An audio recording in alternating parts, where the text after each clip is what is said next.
ഇന്നാണ് നമ്മൾ വെയിറ്റ് ചെയ്തിരുന്ന കല്യാണം. ഞാൻ രാവിലെ എണീറ്റ് ഫ്രഷായ ഒരു ഗ്ലാസ് ചായയൊക്കെ കുടിച്ച് ഉടനെ തന്നെ ബെൻസിത്താടെ വീട്ടിലേക്ക് വന്നാണ് കേട്ടോ. തലേദിവസം തന്നെ കുട്ടികൾക്കുള്ള ഡ്രസ്സൊക്കെ എടുത്തു വെച്ചിട്ടുണ്ടായിരുന്നു. ഇക്കാനെ ബാക്കി പറഞ്ഞു ഏൽപ്പിച്ചിട്ടാണ് ഇങ്ങ് വന്നത്. കാരണം ഇത് നല്ല സമയം എടുക്കുമല്ലോ ഈ സാരി ഉടുപ്പിക്കലൊക്കെ. എനിക്ക് എപ്പോഴും സാരി ഉടുത്തായിരുന്നു ബെൻസിത്തായ കേട്ടോ. ഈ സാരി ഉടുക്കുന്നതും ഉടുപ്പിച്ച് കൊടുക്കുന്നതൊക്കെ ഭയങ്കര കഴിവ് തന്നെയാണ്. കാരണം എനിക്കിതിൻ്റെ ABCD അറിയില്ല കേട്ടോ. എന്തായാലും നല്ല ഭംഗിയായിട്ട് തന്നെ ഉടുപ്പിച്ച് തന്നു. എനിക്ക് ഉടുത്ത് തന്നതിന് ശേഷം ബെൻസിത്ത ഉടുക്കാൻ തുടങ്ങി കേട്ടോ.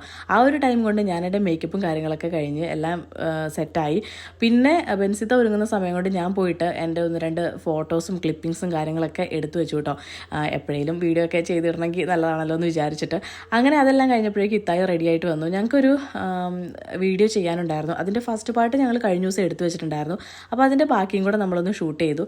അത് കഴിഞ്ഞപ്പോഴേക്കും ഉണ്ട് ഉമ്മച്ചിയും ഇക്കായും കുട്ടികളും പിന്നെ ഉപ്പായും ഉമ്മായൊക്കെ റെഡി ആയിട്ട് വന്നു. അങ്ങനെ നമ്മൾ പോവാണ് കേട്ടോ കല്യാണത്തിന്. ഈരാറ്റുപേട്ടയിൽ വെച്ചിട്ടാണ് കല്യാണം. പിന്നെ ഇക്കാട് ഉമ്മയുടെ ബ്രദറിൻ്റെ മോളുടെ കല്യാണമാണ്. അങ്ങനെ നമ്മൾ ഒരു 12 മണിയൊക്കെ ആയപ്പോഴേക്കും ഇവിടെ എത്തിയെന്ന് തോന്നുന്നു. നമ്മൾ രണ്ട് വണ്ടിയിലായിട്ടാണ് വന്നത്.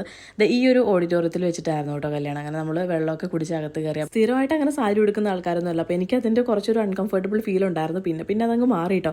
പിന്നെ ഈ ഒരു സാരി എടുത്ത വ്ളോഗിൽ കുറേ പേര് കമൻറ്റ് ഇട്ടിട്ടുണ്ടായിരുന്നു, ആദ്യത്തെ സാരി നല്ല രസമുണ്ടെന്ന് പറഞ്ഞിട്ട്. എനിക്കത് ഭയങ്കരമായിട്ട് ഇഷ്ടപ്പെട്ടായിരുന്നു. പക്ഷേ അതിൻ്റെ കളർ ചേഞ്ച് വരുന്നത് അത്ര ഭംഗിയുള്ള കളറൊന്നും ഉണ്ടായിരുന്നില്ല. അതുകൊണ്ടാണ് അത് എടുക്കാതിരുന്നത്. പിന്നെ അതിന് കുറച്ച് തിളക്കം കൂടുതലുമാണല്ലോ. പിന്നെ ഞങ്ങൾ ഒരേ മോഡൽ കളർ ചേഞ്ച് എടുക്കാമെന്ന് വിചാരിച്ചിട്ട് തന്നെയാണ് കേട്ടോ പോയത്. അങ്ങനെയാണ് ഇതെടുത്തത്. ഇത് ഞങ്ങൾക്ക് നല്ല ഇഷ്ടമായിട്ട് എടുത്തത് തന്നെയാണ് കേട്ടോ. അപ്പോൾ ഇതൊക്കെ ഉമ്മയുടെ കസിൻസാണ് കേട്ടോ, കസിൻ ബ്രദേഴ്സാണ്.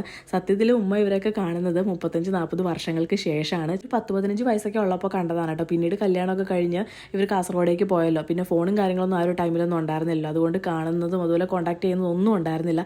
പിന്നെ അവരുടെ ഫാമിലിയിൽ തന്നെ ഈ കൊച്ചുമക്കളൊക്കെ നമ്മുടെ വീഡിയോ കാണുന്നവരായിരുന്നു. പക്ഷേ അവർക്ക് അറിയില്ലായിരുന്നു കേട്ടോ റിലേറ്റീവ്സ് ആണെന്നുള്ളത്. ഇപ്പോൾ അന്ന് കണ്ടപ്പോഴത്തേക്കും എല്ലാവർക്കും ഭയങ്കര സന്തോഷമായി. ആ വീഡിയോ കാണുന്നതെന്നൊക്കെ അറിഞ്ഞപ്പോഴത്തേക്കും എനിക്കും ഭയങ്കര ഹാപ്പിയാണ്. പക്ഷേ അറിയില്ലായിരുന്നു ബന്ധുക്കളായിരുന്നു എന്നുള്ളത്. അങ്ങനെ എന്തായാലും നല്ല അടിപൊളിയായിട്ട് കല്യാണമൊക്കെ കൂടി നമ്മൾ തിരിച്ചു പോയിക്കൊണ്ടിരിക്കുകയാണ്. പിന്നെ നമ്മുടെ ലാലേട്ടൻ്റെ പുതിയ മൂവി നമ്മുടെ തൊടുപുഴ ഷൂട്ടിങ് തുടങ്ങാൻ പോവുകയാണ്. തുടരും ടീമുണ്ടല്ലോ, തരുൺ മൂർത്തിയൊക്കെയുള്ള അവരുടെ തന്നെ ടീമാണെന്നാണ് പറഞ്ഞു കേട്ടത്. അപ്പോൾ അതിന് വേണ്ടിയിട്ട് പോലീസ് സ്റ്റേഷൻ്റെ സെറ്റ് ഇടുന്നതാണ് ഈ കാണുന്നത്. അപ്പോൾ അത് കണ്ടപ്പോൾ ഞങ്ങൾ ജസ്റ്റ് ഒന്ന് ഇറങ്ങി കണ്ടതാണ്. ഉടനെ തന്നെ ഷൂട്ടിങ് തുടങ്ങുമെന്നാണ് പറഞ്ഞു കേട്ടത്. പിന്നെ നമ്മൾ നേരെ പോയത് ചായ കുടിക്കാൻ വേണ്ടിയിട്ടാണ്. അപ്പം കോളിഫ്ലവർ ബജി ഉണ്ടായിരുന്നു, മുളക് ബജിയും മുട്ട ബജിയൊക്കെ ഉണ്ടായിരുന്നു. അങ്ങനെ അതൊക്കെ കഴിച്ചു കേട്ടോ. പിന്നെ നേരെ വീട്ടിലേക്ക് വന്ന് അവരെ ഇറക്കി വിട്ടിട്ട് ഞങ്ങൾ കുട്ടികളെയും കൂട്ടി പിന്നെ ബെൻസിത്തായി വെളിയനൊക്കെ ഉണ്ടായിരുന്നു. നമ്മൾ കുറച്ച് വീഡിയോസ് എടുക്കാൻ വേണ്ടിയിട്ട് പോയി.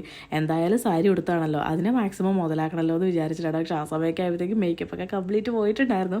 എന്നാലും 1-2 റീലൊക്കെ എടുക്കാമെന്ന് വിചാരിച്ചു. ആദ്യം അവരുടെ റീൽ എടുത്തു കൊടുത്തു, പിന്നെ ഞങ്ങളുടേത് എടുത്ത് വീണ്ടും അവരുടെ എടുത്തു കൊടുത്തു. അങ്ങനെ കുറച്ചൊക്കെ ഷൂട്ട് ചെയ്തു കേട്ടോ. അപ്പോൾ എന്തായാലും ഈ റീൽസൊക്കെ ഉടനെ തന്നെ അപ്ലോഡ് ചെയ്യുന്നതായിരിക്കും. അപ്പോൾ എന്തായാലും ഇന്നത്തെ വീഡിയോ ഇത്രയേ ഉള്ളൂ കേട്ടോ.